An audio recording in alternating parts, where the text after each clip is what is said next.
シルビアは日産自動車が1965年から2002年まで生産・販売していた FR のモデルで、3代目と5代目がデートカーとして大ヒットしたことでも知られている。また4代目以降はスポーツカーとしても注目を集め、ドリフト走行などのチューニングベース車両としても根強い人気を誇っている。そんなシルビアの歴史を走る宝石と謳われた初代から順に見ていきたいと思う。1964年の東京モーターショーで発表され、翌1965年4月に発売されたのが初代シルビアだ。車名はギリシャ神話の美しい女神シルビアに由来し、その名にふさわしい流麗なエクステリアが特徴。初代シルビアはフェアレディ1600の R 型エンジンとシャシーをベースに、継ぎ目の少ないボディや豪華な革のインテリアなどをセミハンドメイドで仕上げたため、1965年3月から1968年6月までの約3年間に550台余りが生産されたにとどまった。当時の価格はセドリックを超える120万円と、若者の憧れる高値の花というべき存在だったが、日本の2ドアスペシャリティクーペの草分けとして大きな注目を集めた。1975年にデビューした2代目シルビア S10、車の正式名称はニューシルビアで、エンブレムにもニューの刻印が入れられた。1965年に登場した初代シルビアは2シーターの超高級スポーツクーペだったが、2代目は当時人気の高かった小型スペシャルティカーとして開発され、乗車定員は5名、彫りの深いフロントビューやサイドまで回り込んだリアコンビネーションランプ、ウェッジシェイプを取り入れたサイドのキャラクターラインなど、斬新なスタイリングが話題を集めた。ピラーレスのハードトップボディも当時の流行の一つ。インテリアは丸型タイプの4連メーターを備えたダッシュボードやバケットタイプのシートなどを採用したスポーツライクな味わいとなっている。開発段階ではロータリーエンジンの搭載もささやかれたが、実際にはブルーバード U から譲り受けた L18 型 1800cc 直列4気筒の OHC が搭載された。当初はシングルキャブ仕様だったが、翌年には電子制御燃料噴射装置 EGI 装着車も登場した。トランスミッションは4速 MT、5速 MT、3速 AT の3タイプが設定された。携帯型カセットプレイヤーウォークマンが誕生した1979年、その3月にスペシャルティーカーシルビアの3代目モデル S110 型がデビュー。同時に姉妹車であるガゼールが未来から大股でやってきたというキャッチフレーズを伴って登場した。ボディタイプは気品ある2ドアハードトップと流麗なラインで仕上げられたハッチバックの2タイプを設定。角型4灯式ヘッドライトを採用し、鋭い表情を持ったマスクやラリーコンピュータに近い機能を持つ日本初のドライブコンピューターなどが新しい時代の到来を感じさせた。この車は1981年5月のマイナーチェンジ時にラインナップに加わった 1800cc のターボエンジン搭載車で最高出力135馬力を発揮した。4代目となるシルビア S12 型は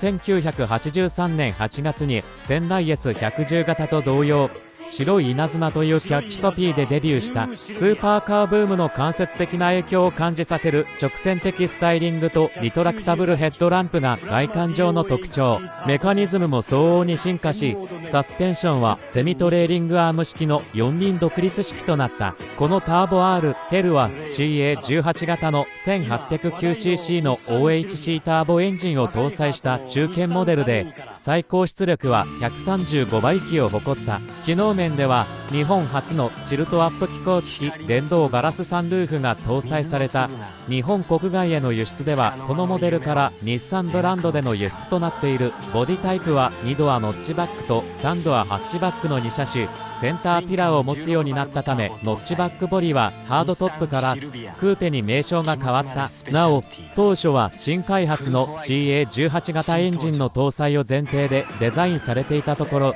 デザイン決定後に FGA20 エンジン搭載モデルも設定されることとなり、背の高いエンジンを収めるためにボンネットを切り抜きバルジを設けることとなった。このバルジには吸気口が開けられていないが、デザイン上は開口しているように見せるためか、4バルブ DOHC ターボのロゴが入った黒色ステッカーが貼られている。ターボ RX-G にはキーレスエントリーシステムなる装備があった。これは後世におけるリモコンドアロックやインテリジェントキーシステムとは異なり、ドアハンドルに内蔵されたキーパッドで暗証番号を入力して施錠・解錠を行うものであった。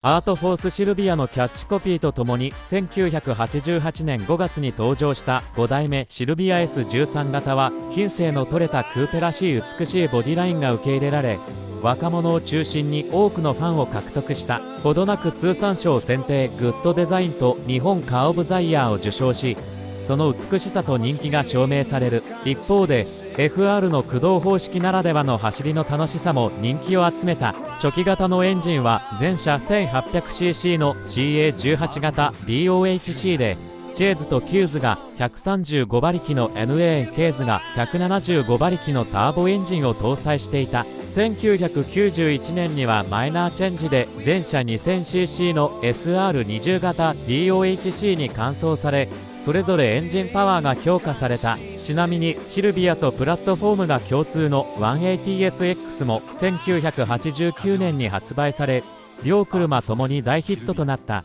またユーザーのカスタムで 180SX をベースにフロントセクションを S13 型シルビアのものに換装した通称シル80。逆に S13 型シルビアをベースにフロントセクションを 180SX のものに換装したワンビアが存在した。人気アニメイニシャル D の主人公藤原匠の先輩で自称アキナスピードスターズナンバー2の池谷がこのシルビア S13 のライムグリーンツートンに乗っていたことでも知られている。6代目のシルビア S14 型は大ヒットとなった S13 型の後継として意のままの楽しい走りとセンスの良さを徹底追求したスタイリッシュスポーツクーペをコンセプトに1993年10月に発売された。キャッチコピーはアイハントシルビア、操縦やステイ性や居住性、衝突安全性などの理由から寸法は小型車枠を超えたものの大好評だった仙台のスタイリングイメージやケーズ、キューズ、ゲーズのグレード構成も維持した海外市場でも 240SX として親しまれた。エンジンは自然吸気、ターボともに改良され、エンジン本体の合成向上などにより静粛性を高めながら SR20DE 型は160馬力、SR20 デッド型は220馬力にパワーアップした。仙台の自然吸気はレギュラーガソリン仕様だったが、ハイオク仕様に変更されたターボ車は新たにボールベアリングターボ及び多吸圧電子制御システムを採用した。1996年6月11日には後期型へマイナーチェンジした優美な雰囲気だった前期型から一変して攻撃的な雰囲気となった後期型のフロントデザインや角張った形状のリアスポイラーは当時のユーザーの思考に合わせた販売側からのテこ入れ要請の結果であった。なお S14 型の愛好者は区別のために前期型を垂れ目、後期型を釣り目と呼ぶことがある。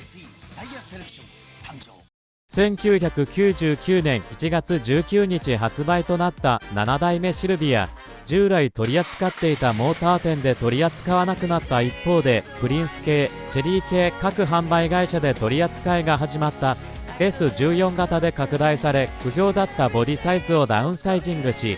再び5ナンバー枠に戻している。グレード体系も変更され S13 型から S14 型までのシェーズ、キューズ、ケーズから NA モデルのスペック、S とターボモデルのスペック、ハールの2本立てとなった。また S15 型登場に合わせて 180SX は生産販売が終了している。 SR 系エンジンはさらに改良され、スペック S の SR20DE 型ではマニュアル車が165馬力、オートマ車が160馬力であるのに対し、スペック R の SR20DT 型ではマニュアル車が250馬力、AT 車が225馬力となっている。スタイルの特徴はサイド面のプレスラインがリアフェンダー、リアトランクにかけて徐々に絞り込まれる深絞りプレス成形を採用したリアフェンダーである。ヘッドライトはボンネットに回り込んだ釣り目デザイン。テールランプもトランクに回り込んだ大型のものが採用された。2002年11月、在庫分が完売し販売終了。